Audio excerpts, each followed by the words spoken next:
주님과 같이 내 마음 만지는 분은 없네. 오랜 세월 찾아 내게 주밖에 없네. 주님과 같이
전심으로 주님 바라보며 드리는 신령과 진정한 예배 되게 해달라고 기도하시겠습니다.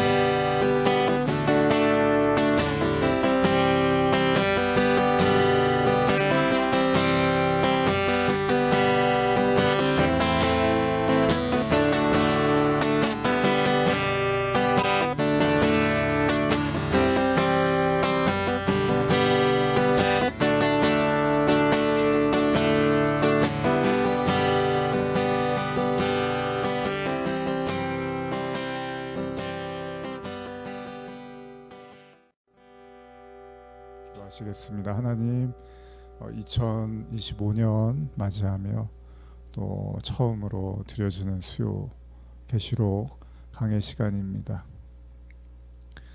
지난 한 해 말씀을 쭉 나누고 요한계시록을 묵상하고 또 새로운 한 해를 또 시작합니다. 말씀을 처음 시작했을 때 그 생각들과 마음처럼 이 말씀들을 전해 내려가고 또 시간이 흐를수록 또 이 말씀들을 하나님이 왜 보게 하시고 듣게 하셨는지를 조금 더 느끼고 깨닫는 시간인 것 같습니다. 오늘 이 말씀들을 우리가 계속 묵상하고 배워나갈 때 정말 하나님의 뜻과 하나님의 음성, 계획들을 발견하게 하시고 어떤 현실과 상황 속에서도 주의 말씀이 영원하다는 사실을 또한 느낄 수 있고 고백하는 시간 되게 하여 주시옵소서. 예배 함께한 모든 성도들을 축복하여 주시고 말씀을 듣는 모든 성도들 가운데 하나님 함께하여 주시옵소서. 예수님의 이름으로 기도합니다. 아멘. 2025년 들어와서 우리 처음으로 드리는 또 수요 요한계시록 강해 시간입니다. 오늘 1월 8일인데요. 오늘 또 이제 저희가 지금 17장 정도까지 해서 말씀을 보고 있는데 작년까지 해서 오늘부터는 17장 6절부터 말씀을 함께 보고자 합니다. 요한계시록 강의 43번째 시간입니다. 계시록 17장 6절에서 8절 한번 같이 읽어보겠습니다. 시작. 또 내가 보매 이 여자가 성도들의 피와 예수의 증인들의 피에 취한지라. 내가 그 여자를 보고 놀랍게 여기고 크게 놀랍게 여기니 천사가 이르되 왜 놀랍게 여기느냐. 내가 여자와 그가 탄 7머리와 10뿔 가진 짐승의 비밀을 내게 이르리라. 내가 본 짐승은 전에 있었다가 지금은 없으나 장차 무저갱으로부터 올라와 멸망으로 들어갈 자니 땅에 사는 자들로서 창세 이후로 그 이름이 생명책에 기록되지 못한 자들이 이전에 있었다가 지금은 없으나 장차 나올 짐승을 보고 놀랍게 여기리라. 자, 우리는 지난 시간까지 해서 계시록 17장을 시작하면서 큰 음녀가 등장하고 그 음녀로 인해서 땅의 임금들과 땅에 사는 자들이 그 음녀와 음행을 하고 또 포도주에 취해서 정신을 차리지 못하는 모습을 나누었습니다. 그리고 그 여인에 대한 이제 묘사를 우리가 지난 시간에 좀 보았었는데요. 그걸 한번 같이 읽어보겠습니다. 계시록 17장 4절 5절입니다. 그 여자는 자줏빛과 붉은빛 옷을 입고 금과 보석과 진주로 꾸미고 손에 금잔을 가졌는데 가증한 물건과 그의 음행에 더러운 것들이 가득하더라. 그의 이마에 이름이 기록되었으니 비밀이라 큰 바벨론이라 땅의 음녀들과 가증한 것들의 엄이라 하였더라. 자, 그 여인 음녀 바벨로도 표현하고 있는데 보면은 자줏빛 붉은빛 옷을 입었다라는 사실에서도 우리가 한 가지 알 수 있는 것은 당시에 힘과 권력 이런 것들을 이제 자줏빛 붉은빛이 상징을 하고 또 아울러서 그런 옷감도 굉장히 비싸고 또 화려한 것으로 당시 사람들도 인식을 했기 때문에 어쨌든 간에 그런 이제 힘과 권력과 부 이런 것들에 대한 상징적 의미라고도 알 수 있겠죠. 그래서 예수님이 사탄에게 시험 받을 때도 분명히 이런 시험이 있었습니다. 네가 나한테 절하면 내가 세상 모든 부귀와 영화를 다 내게 주겠다라고 말을 했던 것처럼 지금 이 음녀도 바로 그러한 이제 부와 영화, 권력 이 모든 것들에 대한 상징을 나타내고 있는 것처럼 보입니다. 사탄은 그렇게 예수님을 유혹하면서 뭐라고 했냐면 나에게 경배를 하면 된다. 네가 나한테 경배하면 내가 이 모든 걸 주겠다라고 유혹을 합니다. 사실 우리가 예수님과 사탄의 이 시험 잘 알고 있는 내용이지만 우리는 이제 너무 본문을 많이 보다 보니까 예수님이 이 정도쯤이야 쉽게 이기실 게 당연하지라고 생각할 수 있는데 사실 사탄이 예수님을 시험할 때 그렇게 가벼운 시험을 가지고 나오지는 않았겠죠. 무슨 말이냐면 충분히 예수님조차도 쉽지 않게 이기기 쉽지 않은 어떤 자신들이 최대한 어렵게 예수님을 궁지로 몰고 갈 수 있는 그런 어떤 제안을 했을 거라는 거죠. 물론 예수님은 단번에 다 물리치시고 이기셨지만 우리가 너무 그런 이제 성경 구절을 보면서 예수님이 쉽게 이기셨다고 해서 그 사단의 요구 제시한 것들이 결코 쉬운 것들은 아니라는 것을 생각해야 된다는 거죠. 지금 오늘날도 마찬가지겠죠. 우리는 수많은 갈등과 싸움을 할 거예요. 내면에서도 그렇고. 그러니까 제가 이제 계시록 설교를 하면서 우리가 이 계시록의 사건을 마지막 그 미래의 어떤 사건으로만 놓고 보지 말고 오늘 우리 마음속 내면에서 일어나는 사건으로도 이해해야 된다고 했을 땐 정말 여러분과 제 마음속에 초를 다투는 수많은 어떤 전쟁, 마음의 전쟁을 우리가 치르고 있다는 겁니다. 근데 하나님이 거기에 무관심한 게 아니라 하나님이 다 들여다보고 계시고 우리의 생각과 선택과 판단에 대해서 하나님이 선악간에 은밀하게 심판하신다고 하시듯이 어떤 방식으로든지 하나님이 그런 우리의 모습들을 보고 계시다는 거죠. 어쨌든 간에 지금 계시록에 등장하는 음녀 또한 용과 사단의 또 다른 형태로 이해한다면 이 음녀 역시도요, 이 세상과 부귀 영화를 통해서 이제 그리스도인들을 계속 유혹하고 취하게 만드는 거잖아요. 그러니까 원죄의 이제 근본적인 가장 중요한 내용이 뭐냐면 하나님처럼 되는 겁니다. 그러니까 이거는 이미 창세기에서 명시를 해놨어요. 그러니까 인간이 가질 수 있는 최고의 교만, 유혹, 욕심은 하나님처럼 되는 겁니다. 그러니까 사람들이 난 하나님처럼 되는 건 관심이 없고 그냥 돈이나 많았으면 좋겠고 뭐 건강하게 오래나 살았으면 좋겠고 뭐 아니면 내가 싫어하는 사람들이 좀 없었으면 좋겠어. 뭐 이런 여러 가지 생각들을 하는데 성경이 우리에게 가르쳐주고 있는 그 인간 안에 있는 결국 이제 용이죠. 옛뱀이라고 하는 그들의 뭐 수작이라고 할까요? 그들의 가장 큰 음모는 우리에게 하나님처럼 되고 싶어하는 그 유혹을 계속해서 공급해주고 계속 부추기기를 원한다는 겁니다. 그러니까 여러분과 저도 우리가 뭐 초창기에도 제가 말씀드렸지만 우리가 순진한 것 같아도 결국 우리 마음속에도 다 하나님처럼 되고 싶은 마음이 있다는 거예요. 이게 성경의 가르침이 그렇습니다. 우리가 뭐 심리학이라든지 뭐 정신분석학으로 접근하는 게 아니라 성경에서 이미 인간의 마음이 그렇다고 한다는 거죠. 그래서 이 여인이요, 결국은 그 인간의 마음을 계속 부추겨서 하나님을 바라보지 못하고 경외하지 못하게 함으로써 역으로 바벨이라는 걸 의지하게 한다는 거예요. 그러니까 하나님을 의지하지 않고 우리가 이렇게 생각할 수 있잖아요. 하나님을 의지하지 않으면 내가 혼자 내 힘으로 살면 되지라고 하는데 또 그건 아니에요. 결국 바벨을 의지하게 된다는 거죠. 그게 바로 이제 우상 숭배니까 우리가 이제 착각하지 말아야 될 건 하나님을 안 섬기면 다른 신을 안 섬겨도 되는 거니까 야, 난 무신론자야. 나는 아무것도 섬기는 게 없어. 근데 성경은 뭐라 그래요? 하나님을 섬기지 않는 것 자체를 이제 우상 숭배라고 한다는 거죠.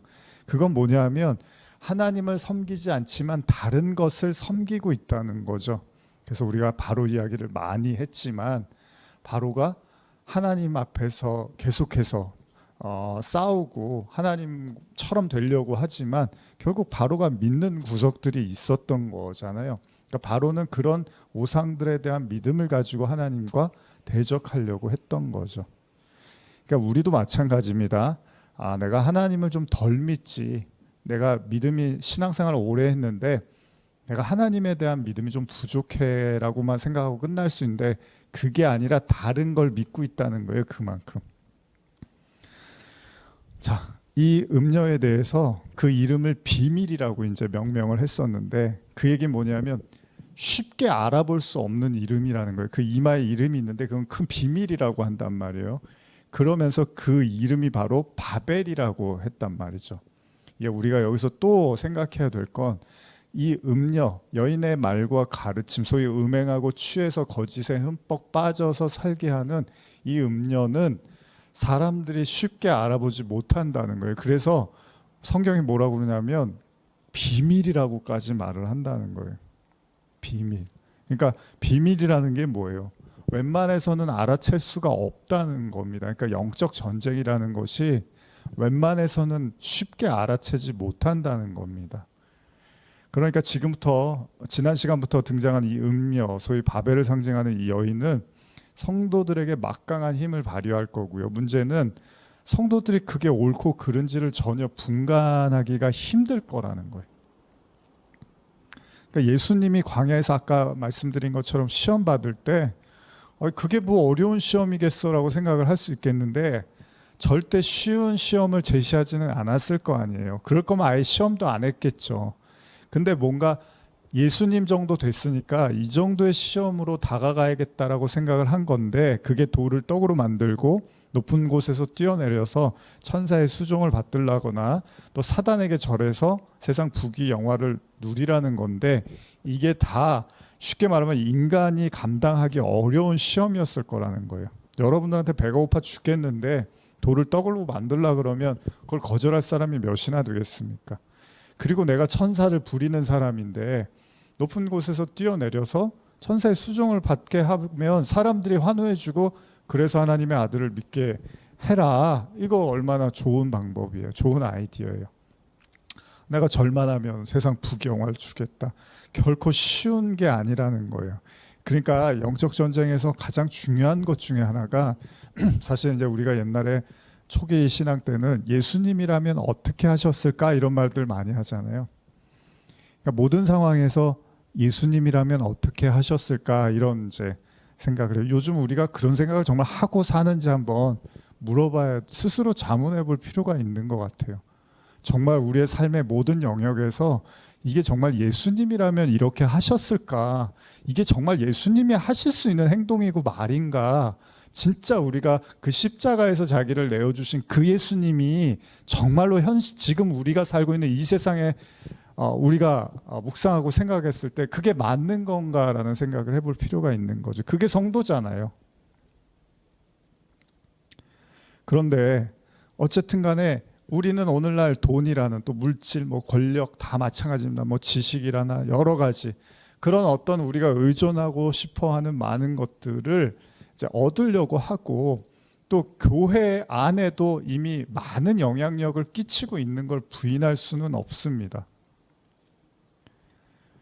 그러니까 교회가 어쨌든 계시록의 말씀은 교회의 타락인 거잖아요.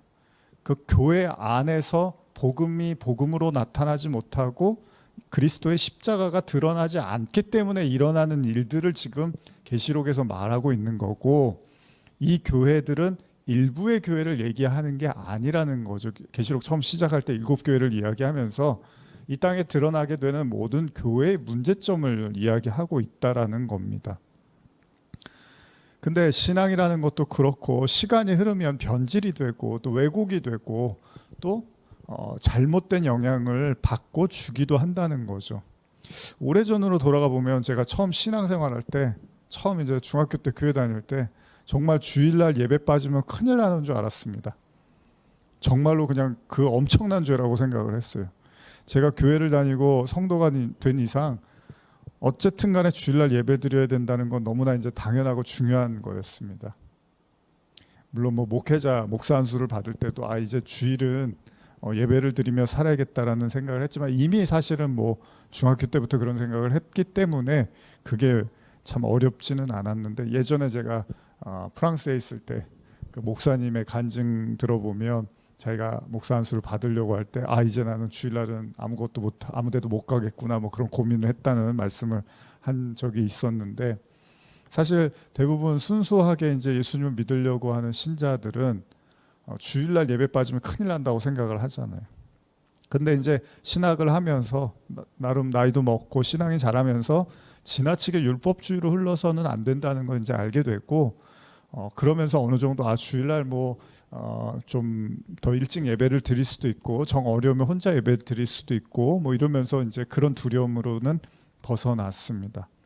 그런데 생각해 보면 율법주의에서 벗어난 신앙생활은 바람직한 것이 맞지만, 그렇다고 다른 한편으로 그런 자유에 대한 이해가요, 굳이 주의를 안 지켜도 된다는 생각, 그리고 나아가서 진짜 힘들면 안 지키는 게 맞지 않나라는 오히려 세속적이고 또 물질적인, 그러니까 그냥 이 세상이 말하는 이치와 가치가 더 중요하고, 그래서 예배를 드리는 것들은 조금 미뤄도 되지 않느냐라는 그런 형국으로 나타나기도 한다는 겁니다.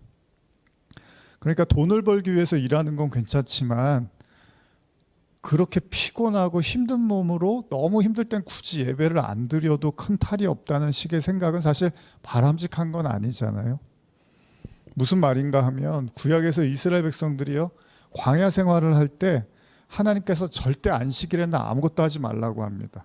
심지어는요, 매일 주시던 만나도 안식일 전에는 이틀치를 주셔서 안식일에는 만나를 거두는 것조차도 하지 않게 하셨다는 거죠. 무슨 얘기냐면 이 예배라는 거, 하나님 앞에 안식일을 지키는 것에 대해서 어떤 요소도 그 하나님을 예배하고 안식일을 지키는 걸 방해해서는 안 된다고 명확하게 이제 구약에서 말씀을 하셨다는 겁니다. 물론 우리가 그걸 율법으로 이제 여기지 않기 때문에 이제 정말 표면적으로 예배 지켰냐 안 지켰냐 이걸 갖고 이제 우리가 신앙이나 사람을 판단하지는 않습니다. 그러나 중요한 건 이제 마음의 중심이라고 하잖아요. 가만히 생각해 보면 굳이 하나님께서 애굽에서 종살이 하던 이스라엘 백성을 이제 모세를 통해서 끌어내시잖아요. 근데 그 이유를 뭐라고 하죠? 하나님께 제사를 드리기 위해서 그렇게 하셨다고 해요. 그러니까 무슨 말이냐면 애굽에서 종살이 하는데 하나님의 답답함, 안타까움은 뭐냐면 그들이 예배를 드릴 시간을 확보하지를 못하더라는 거예요. 그들이 종살이 하는 것도 안타깝고 고통받고 노역하는 것도 안타깝지만 근본적으로 하나님이 그들을 출애굽시킨 가장 중요한 이유는 하나님께 예배를, 제사를 드리게 하기 위해서였다는 겁니다. 우리가 예배를 열심히 드리다가 예를 들면 내가 일이 생겼어요. 다른 일을 하게 됐어요. 그런 여러 가지 이유 때문에 예배를 못 드리거나 아니면 예배를 뭐 이렇게 다른 방식으로 드리는 경우들도 있잖아요. 뭐 그럴 수 있습니다. 근데 중요한 건 우리가 그 가치와 의미는 알고 있어야 된다는 거죠. 뭐냐 하면 하나님께서 그 세상의 일, 노역하는 것보다 훨씬 더 중요한 건 입에 풀칠을 하고 먹고 사는 게 중요하잖아요. 그게 안 중요한 사람이 어디 있습니까? 근데 그거는 모두에게 다 중요한 거예요. 그래서 예수님이 돌을 떡으로 만들려고 할 때도 당연히 떡으로 만들어서 지금 먹는 게 너무 중요해요. 그래야지 힘을 내서 제자들도 가르치시고 십자가도 지실 거 아니에요. 여기서 굶어서 죽으시면 안 되잖아요. 지금 금식하다가. 그런데도 불구하고 예수님이 거기다 대고 뭐라고 하시냐면 사람이 떡으로만 사는 게 아니다라고 합니다. 그러니까 그 얘기는 뭐냐면 떡으로 사는 게 아니라 진짜 구원이라는 거는 하나님이 주신 영생은 하나님의 입으로 나오는 모든 말씀으로 사는 거예요. 그래서 예배를 드려야 된다는 얘기를 하는 거잖아요. 그 자체가 예배잖아요. 지금 예수님이 그런 영적 전쟁을 하면서 떡을 만들 수 있지만 거부하면서 하나님의 말씀을 지키고 준행하려고 하는 그 자체가 사실은 예배인 거잖아요. 사실 하나님은 그 어떤 것보다도 이게 중요하고 우선시돼야 된다라고 예배를 우리에게 허락하신 건데 오히려 우리가 신앙생활을 하다 보면 나중에는 그 예배의 가치와 의미보다는 이제 그건 어느 정도 알았어요. 그러면은 이제 우리의 삶과 현실에 더 몰입하고 거기에 많은 힘을 쏟을 때가 많다는 건데 그거 하지 말라고 끄집어낸 거였는데 오히려 사람들은 그리로 다시 들어가려고 한다는 거죠. 왜냐하면 하나님 믿는다고 먹을 게 생겨? 하나님 믿는다고 아니 그러면 우리가 사실 생각해 보면 천국에는 어떻게 들어갑니까? 그 어떻게 하나님을 믿고 이스라엘 백성들을 광야로 이끄시고서 이제 먹고 사는 문제를 해결해 주신단 말이에요. 가나안 들어가기까지.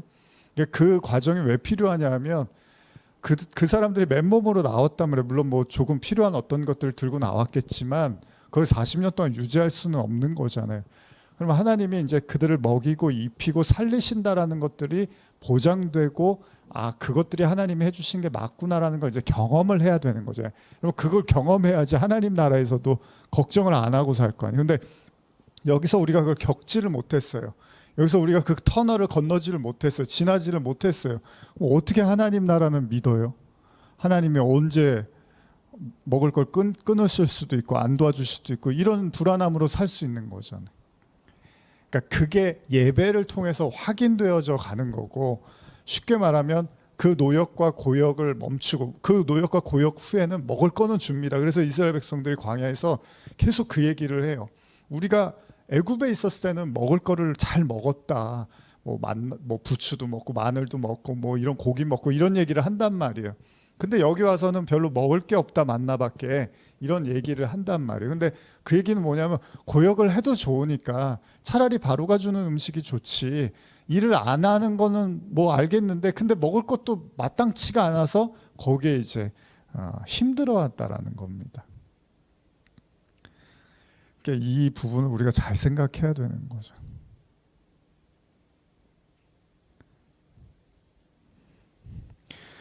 우리의 신앙의 진보가 어떤 세상과 그 세상의 어떤 그 변하는 가치, 그러니까 신앙에 대한 절대적 가치보다는 자유함을 통해서 쉽게 말하면 물질적인 것들이 신앙보다 우선시되는 것을 당연시 여기는 우를 범할 수도 있다는 겁니다.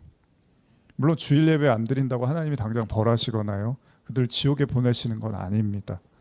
그렇다고 먹고 사는 일이 예배보다 우선시되거나 돈을 버는 일이 신앙보다 앞서는 것을 정당화하는 것 또한 잘하는 일이라고 할 수는 없습니다. 그럼 혹자는 말할 것입니다. 어쩔 수가 없지 않습니까? 물론 충분히 저도 이해합니다. 제가 이해를 못해서 하는 말씀이 아닙니다. 이건 하나님의 말씀에 대한 이야기입니다. 분명히 먹고 살기 힘든 세상입니다. 그런데 출애굽의 교훈은 뭐냐 하면 우리의 삶을 하나님께 의탁하고 맡기는 게 출애굽의 교훈이잖아요. 그래야지 가나안 땅에 들어가는 거잖아요. 여러분, 애굽에서 나와서 가나안으로 그냥 바로 직행하지 않습니다. 반드시 40년이라는 광야 생활을 거치고 그 교회라고 한단 말이죠. 그러니까 이거가 없으면 가나안도 없다는 얘기인 거잖아요. 그러니까 구원, 신자의 구원은 반드시 이 땅에서 자신의 삶을 의탁하고 의지하는 과정이 없이는 신자의 구원이 일어날 수가 없다는 얘기잖아요.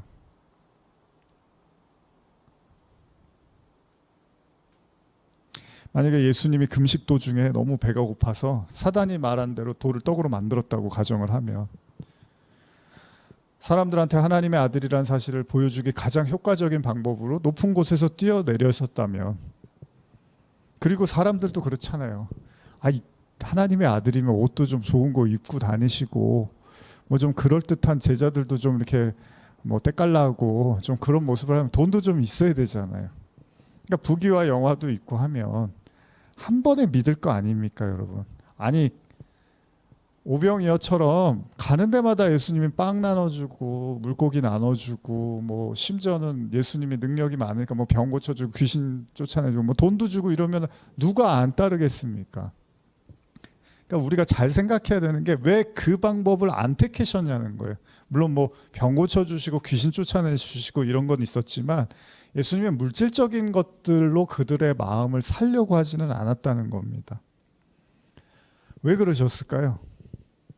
그렇게 하면 좋잖아요. 교회도 사실 전도한다고 뭐 이렇게 많이 나눠주잖아요. 옛날부터 지금도 그렇지만. 근데 여러분, 이왕 나눠주는 거 뭐 물티슈라든지 마스크나 이런 거 말고, 사탕 이런 거 말고, 여러분 금 한 돈씩 나눠주면 교회에 나눌 사람이 어디 있겠습니까? 물론 돈이 없어서 그렇게 못하지만 그렇다고 돈이 많다고 그렇게 하지도 않잖아요. 그러니까 그 방법을 왜 안 쓰냐는 거예요. 예수님이 왜 그 방법을 안 택하셨겠냐는 거예요. 그러니까 그렇게 하면 안 되는 거니까 그런 거잖아요. 그 방법이 아니니까 그런 거잖아요. 그래서 예수님이 그 성전에서 돈 바꾸고 장사하는 사람들 막 그냥 다 뒤엎고서 화를 내신 이유가 뭐냐면, 내 집은 기도하는 집이야, 만민이 도적질하지 마, 강도의 구렬로 만들지 말라고 했던 게 다른 얘기를 하는 거잖아요. 그러니까 이 재물과 물질과 하나님과 이 엮여서는 안 되는 어떤 것들이 있다는 거잖아요.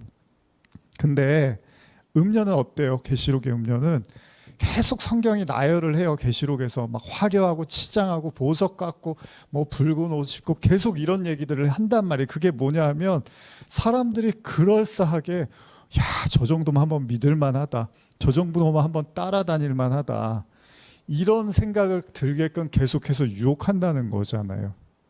제가 누누이 말씀드리지만 사단이 예수님을 유혹하는 게 뒤집어 보면, 우리 시각으로 보면 굉장히 휴머니스트예요. 배가 고픈데 왜 그러고 있습니까? 아니, 높은 데서 뛰어내리면 금방 믿을 텐데 뭐하러 어렵게 생각하십니까? 이런 것들, 부귀영화를 드리겠습니다, 이런 것들이요, 얼마나 예수님을 생각하는 말처럼 들리냐는 거예요. 근데 그게 아니라고 하시잖아요, 지금 예수님이.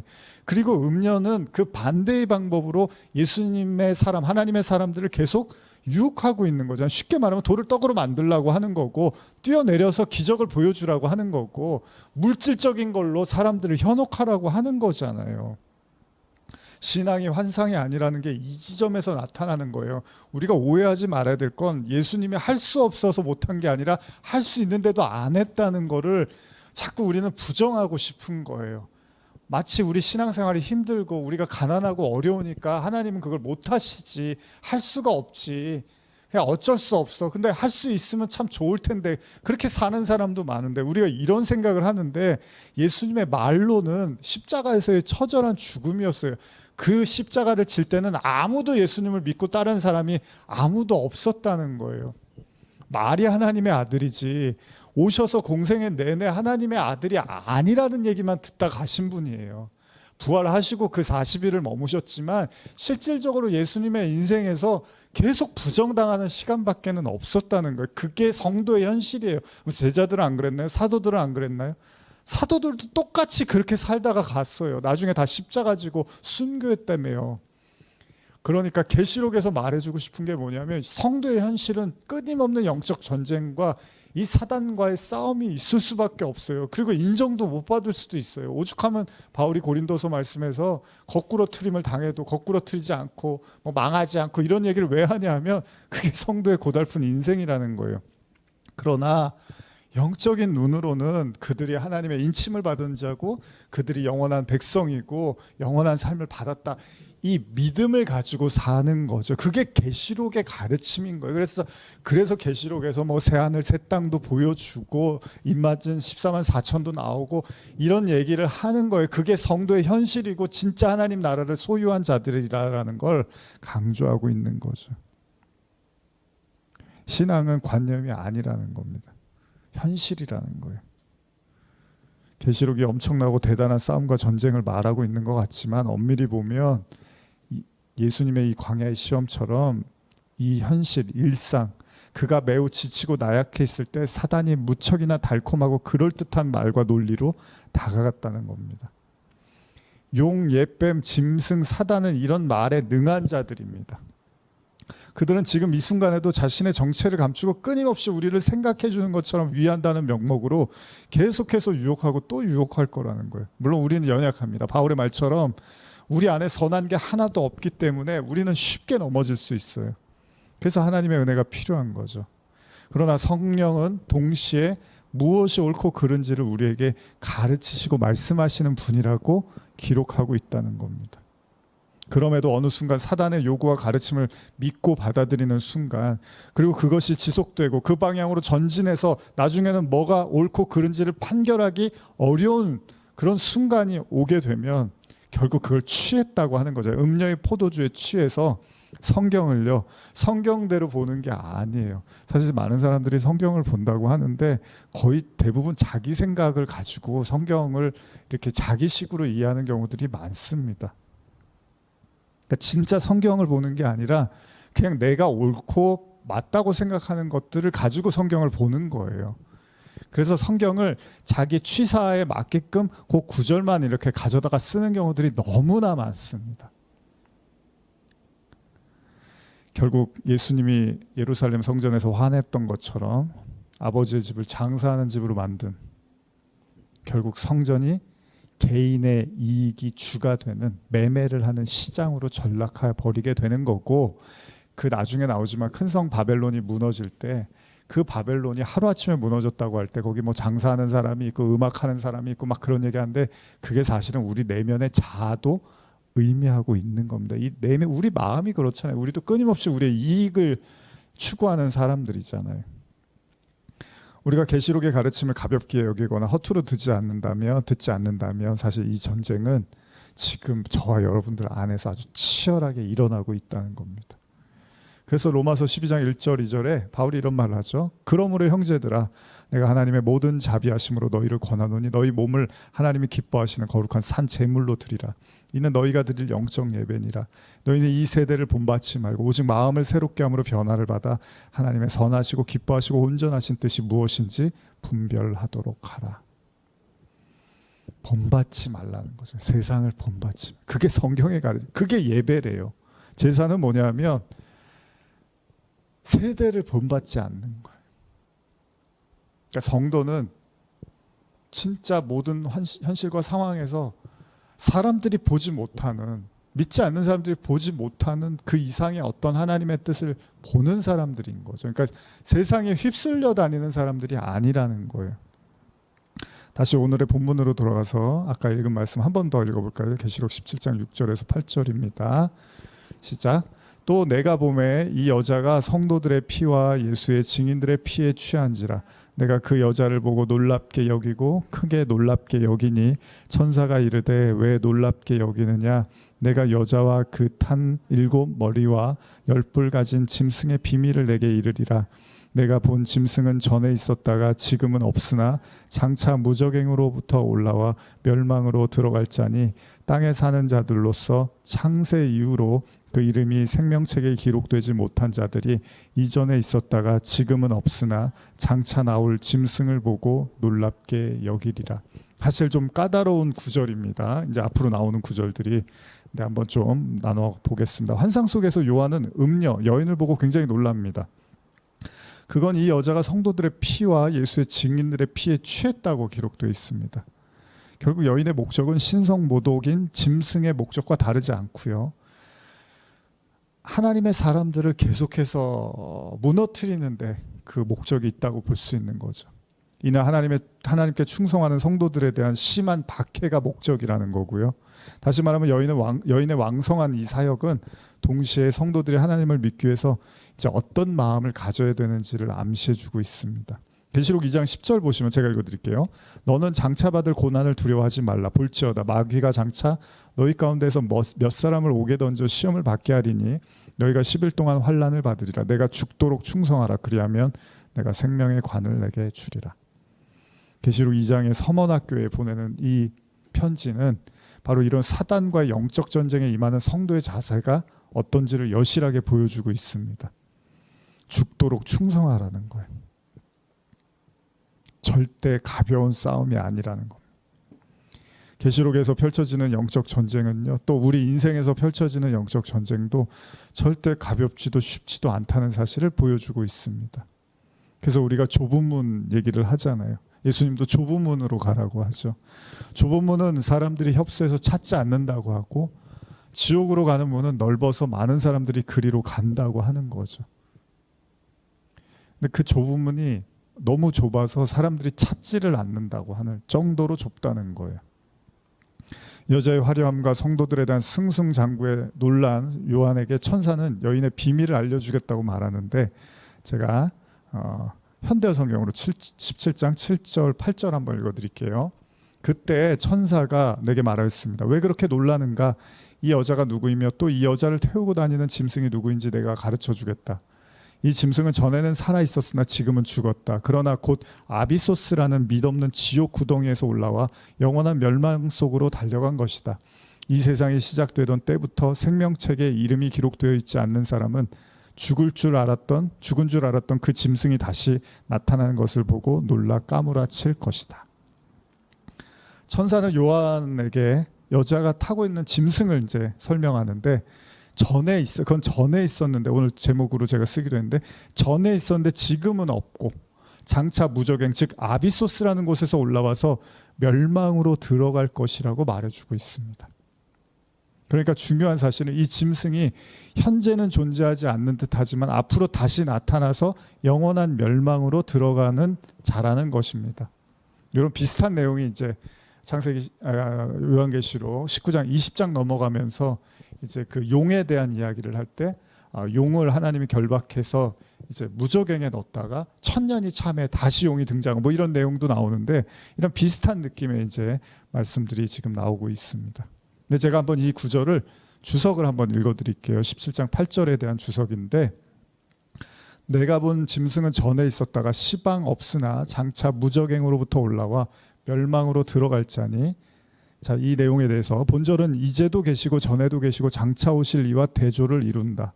본절에 나타난 짐승의 모습은 전에 죽었다가 이제 영원히 사시는 어린 양이신 그리스도를 흉내낸 모습이며, 그러면서 이제 계시록 13장 3절 4절을 이제 참고로 이제 부연 설명으로 하고 있습니다. 그래서 제가 그것도 읽어드릴게요. 계시록 13장 3절 4절 보시면, 그의 머리 하나가 상하여 죽게 된 것 같더니 그 죽게 되었던 상처가 나음에 온 땅이 놀랍게 여겨 짐승을 따르고 짐승 앞에서 받은 바 이적을 행함으로 땅에 거하는 자들을 미혹하여 땅에 거하려는 자들에게 이르기를 칼에 상하였다가 살아난 짐승을 위하여 우상을 만들라 하더라. 우리가 또 조심해서 봐야 될 것은 그 짐승, 뭐 옛뱀, 용, 사단 뭐 다 마찬가지입니다. 음료. 자꾸 예수님을 흉내내는 거예요. 그럴싸하게.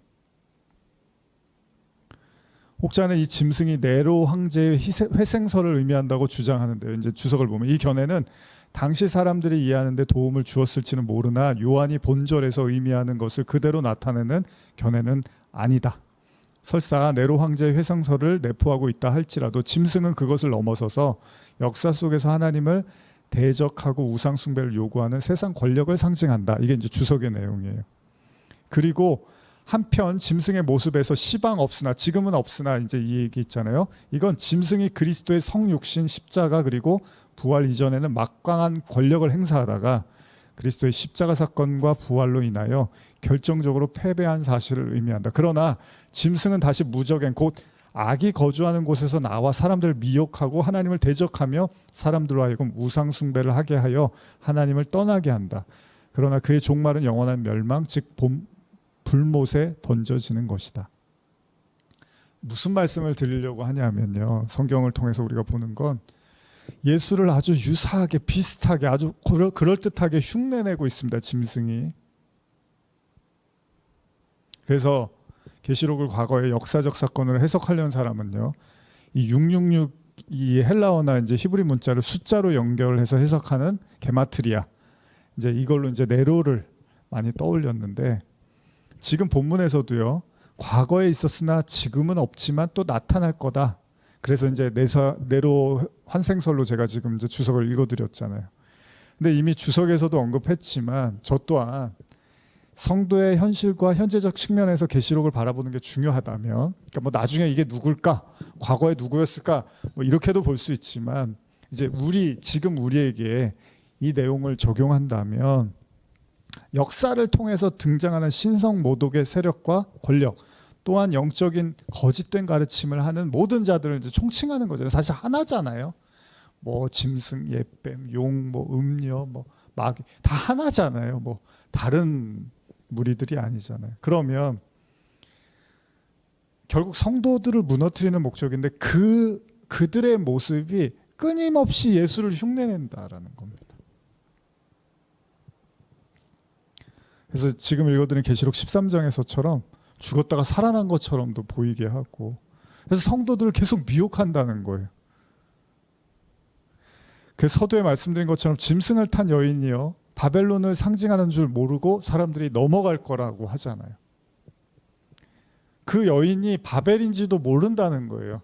그러니까 우리가 나는 알아 이렇게 생각하면 안 됩니다. 우리도 모르게 그렇게 넘어갈 거라는 거예요. 매우 그럴싸하다라는 겁니다. 그러니까 이걸 어떻게 우리가 분별하냐는 거예요.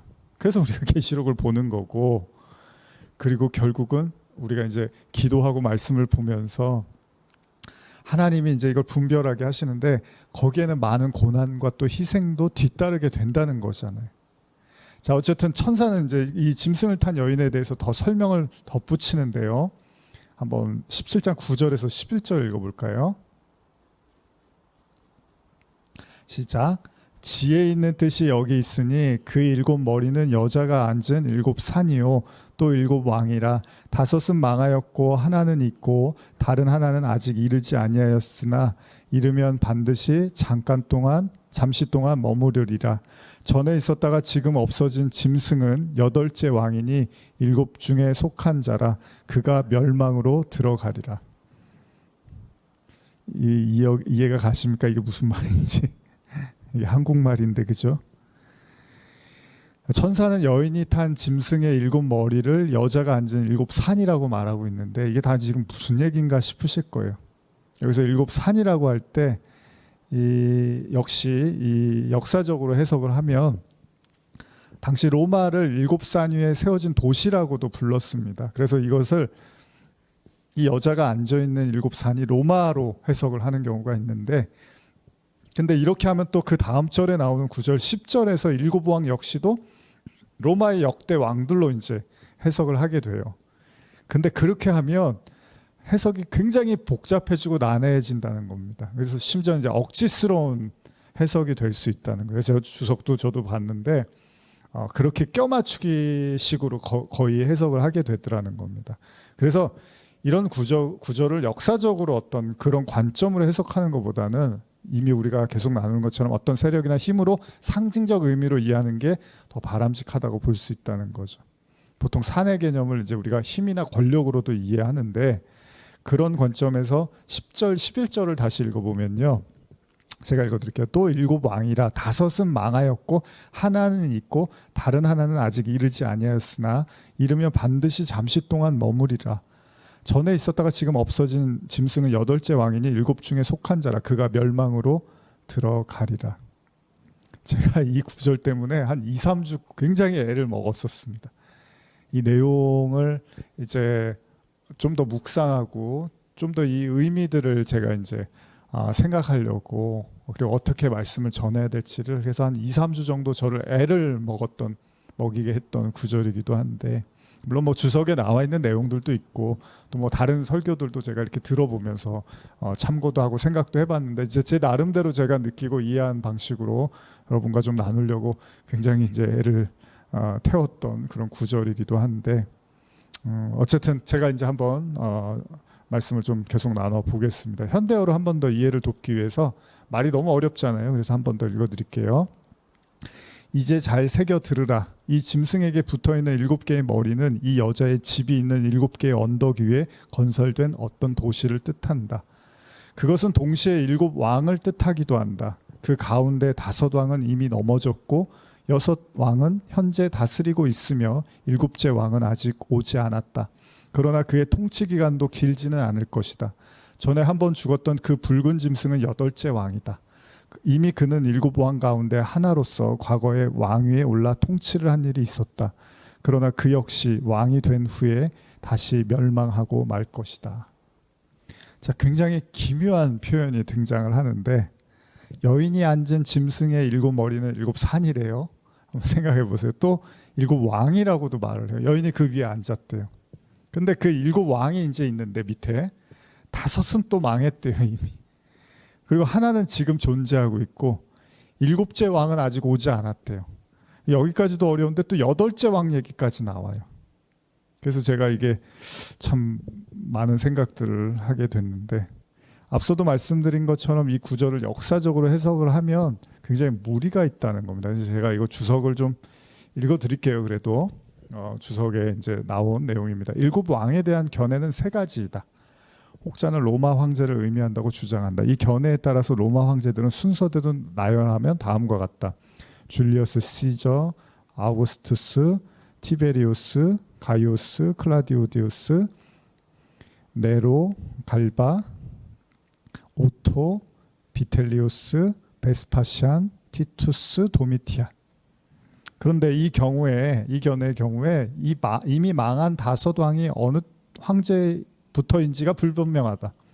또한 5 왕이 이미 망하였고 하나는 활동한다는 진술에 따라서 본서의 기록 시기인 도미티안에 맞출 경우 중간에 있는 황제들, 예를 들면 갈바, 오토, 비텔리우스 등을 생략해야 되는 문제점을 안고 있다. 이제 주석에 이렇게 나오는 거예요. 그러니까 역사적으로 이걸 집어넣어서 해석하기가 어렵다는 겁니다. 2 번째는 혹자는 7 제국을 가리킨다. 근데 이 경우에도 이제 오류가 있다고 합니다. 3 번째는 혹자는 7이 완전 수이고 상징적 수이기에 역사 전반에 걸쳐 짐승과 연관되어 나타난 악을 가리킨다. 그래서 이제 주석에서도 3가지 견해 중에 이제 마지막 견해를 이제 타당하다고 말하면서 이 한편 잠깐 동안은 7째 왕은 하나님께서 짐승을 치사하기 전에 잠깐 동안 집권할 것이다. 뭐 이런 이제 주석에는 이렇게 나와 있습니다. 자, 그런데 요 내용을 가지고 그 이제 본문이 있어요. 계시록을 보면 이런 비슷한 내용들이 있는데, 그러니까 짐승에게 때가 얼마 남지 않았다. 그런 내용들이 있어요. 그래서 이미 죽었고 지금 잠깐 있는데 결국 없어질 거고 막 이런 내용들이 사실 계시록에 이미 나타나고 있습니다. 제가 하나 읽어드릴게요. 두 군데를. 하나는 계시록 12장 12절인데 그러므로 하늘과 그 가운데 거하는 자들은 즐거워하라.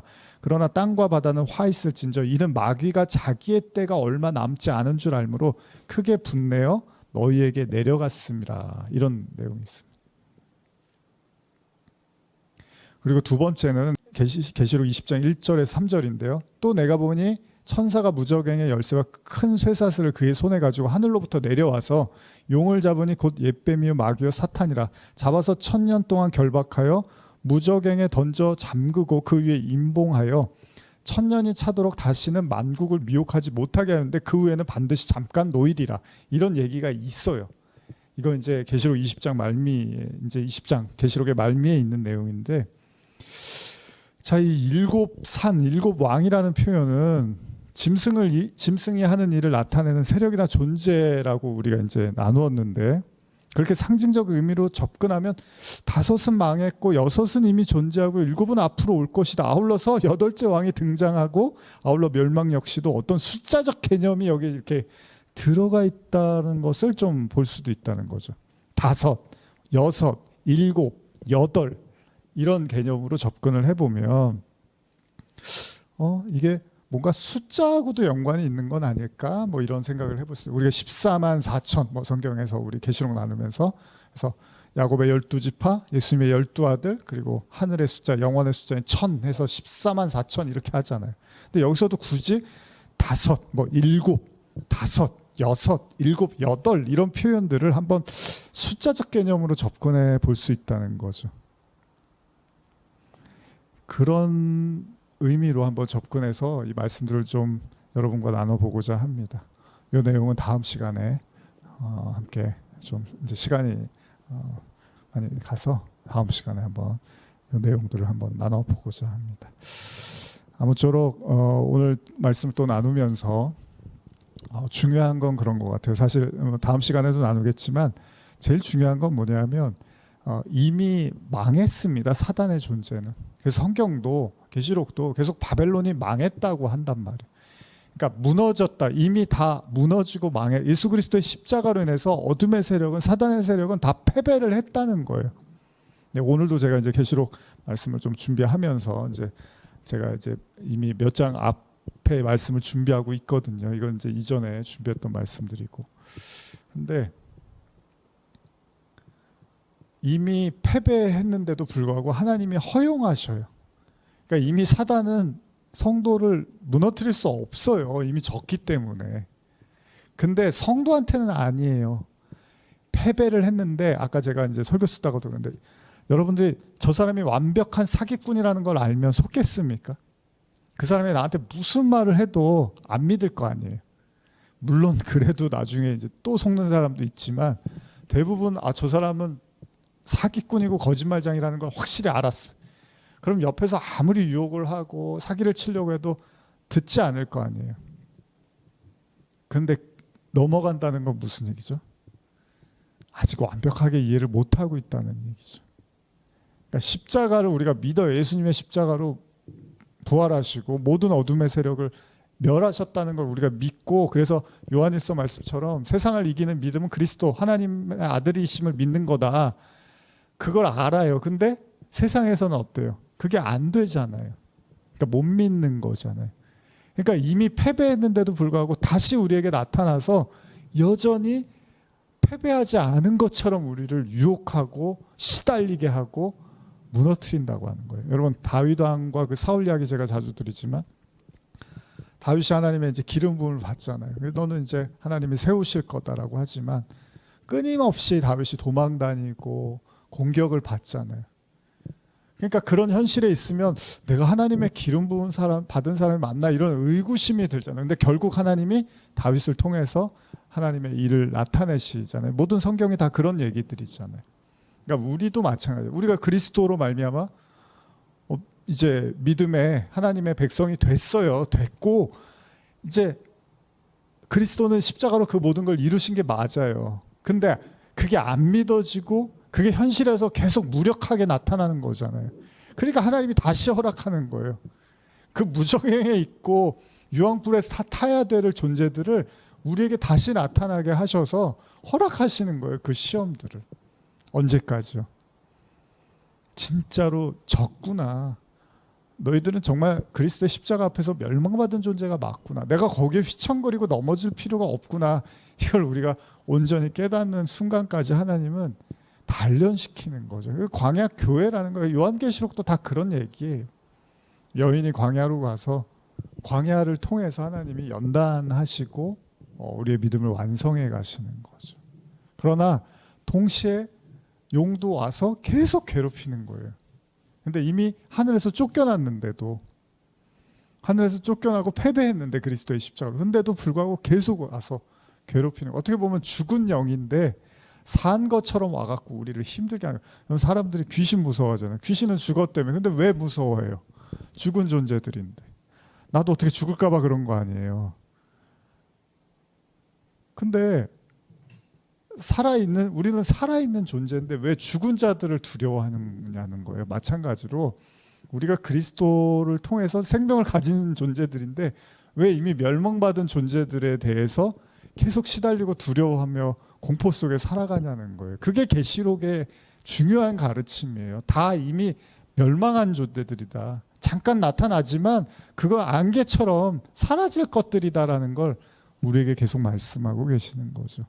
오늘 말씀 들으시면서 여러분들의 삶 속에서 지나치게 무기력하고 지나치게 두려워하고 지나치게 연약한 우리 자신을 발견할 때마다 그리스도의 십자가를 보시고 그 십자가에서 이루신 그 주님의 그 능력과 권세와 사랑이 여러분들 안에 흘러가시기를 축복합니다. 기도하시겠습니다. 하나님 감사합니다. 계시록 말씀을 쭉 나누다 보면 결국은 성도들을 하나님이 지키시고 또 양육하신다는 걸 우리가 알게 됩니다. 물론 성도의 삶이 결코 녹록지 않다는 사실을 알지만 그러나 하나님이 우리를 단련하시고 그 믿음을 확증하시기 위한 이 시련과 연단의 기림을 잊지 않게 하시고 어떤 상황에서도 십자가 튼튼히 붙잡고 날마다 이기며 나가게 하여 주시옵소서. 감사드리며 예수님의 이름으로 기도합니다. 아멘.